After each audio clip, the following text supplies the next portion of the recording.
असम में अब होगा उग्रवाद का अंत। जी हां, असम में प्रतिबंधित संगठन अल्फा, इसके साथ ही केंद्र सरकार और राज्य सरकार के बीच में एक अहम समझौते पर आज हस्ताक्षर होने हैं, जिससे पूर्वोत्तर में शांति की दिशा में इसे एक बड़ा और बेहतरीन कदम के तौर पर देखा जा रहा है। और इस कदम से किस तरीके से दशकों पुराना संघर्ष खत्म होगा, इस रिपोर्ट के जरिए समझिए।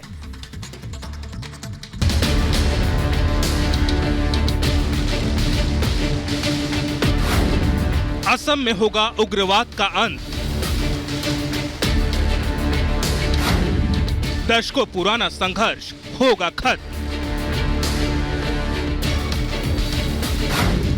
अमित शाह की ऐतिहासिक पहल। उल्फा संगठन के साथ शांति समझौता। United liberation front of Assam, Bharat सरकार और असम सरकार के बीच एक त्रिपक्षीय शांति समझौते पर आज हस्ताक्षर होने जा रहा है, जिसका मकसद असम में दशकों पुराने उग्रवाद को खत्म करना है और पूरे प्रदेश में शांति की बहाली करना है। भारत सरकार के पूर्वोत्तर में शांति प्रयास की दिशा में एक बहुत बड़ा कदम है। गृह मंत्री अमित शाह की पहल पर यह अहम समझौता होने जा रहा है। केंद्रीय गृह मंत्री अमित शाह की मौजूदगी में भारत सरकार, असम सरकार और United liberation front of Assam के प्रतिनिधियों के बीच समझौता ज्ञापन पर हस्ताक्षर किए जाएंगे। इस दौरान भारत सरकार और असम सरकार के कई बड़े अधिकारी भी मौजूद रहेंगे। पिछले एक साल से इस शांति समझौते को लेकर उल्फा के बड़े नेताओं से केंद्र सरकार के अधिकारी लगातार वार्ता कर रहे थे, जिसका नतीजा है आज इस समझौते पर हस्ताक्षर हो रहा है।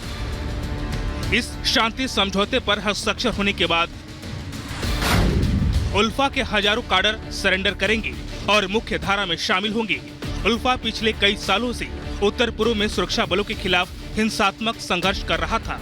ये समझौता भारत सरकार के लिए बहुत अधिक मायने रखता है। इसका उद्देश्य पूर्वोत्तर राज्य में शांति बहाली का लक्ष्य है। सूत्रों की माने तो इस समझौते में लंबे समय से चले आ रहे सभी मुद्दों का ध्यान रखा जाएगा। देश के पूर्वोत्तर राज्यों में सक्रिय उग्रवादी संगठन उल्फा का गठन 1979 में हुआ था और इसकी सबसे प्रमुख मांग संप्रभु असम की थी। वामपंथी विचारधारा को मानने वाले उल्फा ने हिंसक और तोड़फोड़ की कई बड़ी घटनाओं को अंजाम दिया। 1990 में इस संगठन को प्रतिबंधित घोषित कर दिया गया था।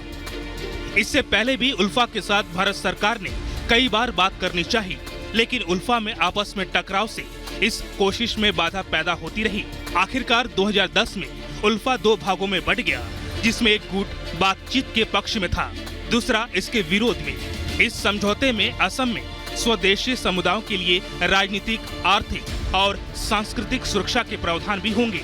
उल्फा के साथ शांति समझौता पूर्वोत्तर में लंबे समय से चले आ रहे उग्रवाद मुद्दे का समाधान केंद्र सरकार के लिए एक बड़ी सफलता हो सकती है। Bureau report, Republic Bharat. तो उधर देश की राजधानी दिल्ली में मुख्य सचिवों के तीसरे सम्मेलन की अध्यक्षता प्रधानमंत्री नरेंद्र मोदी आज करने वाले हैं। इसी से जुड़ी एक रिपोर्ट आपको दिखाते हैं।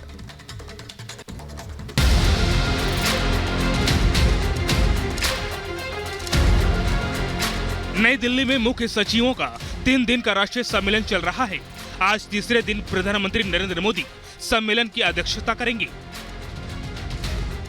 सम्मेलन में भूमि और संपत्ति, बिजली, पेयजल, स्वास्थ्य और स्कूली शिक्षा जैसे 5 विषयों पर चर्चा की जाएगी।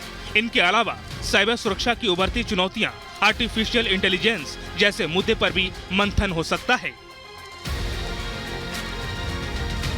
सम्मेलन में 200 से अधिक लोग हिस्सा ले रहे हैं, जिसमें केंद्र सरकार के प्रतिनिधि, मुख्य सचिव और सभी राज्यों और केंद्र शासित प्रदेशों के वरिष्ठ अधिकारी शामिल होंगे। इस सम्मेलन की शुरुआत 2022 में धर्मशाला में हुई थी। वहीं दूसरा सम्मेलन इसी साल जनवरी दिल्ली में आयोजित किया गया था। केंद्र और राज्य सरकारों के बीच सहभागिता और साझेदारी को प्रोत्साहित करने के लिए इस सम्मेलन का आयोजन किया जा रहा है। Bureau report, Republic.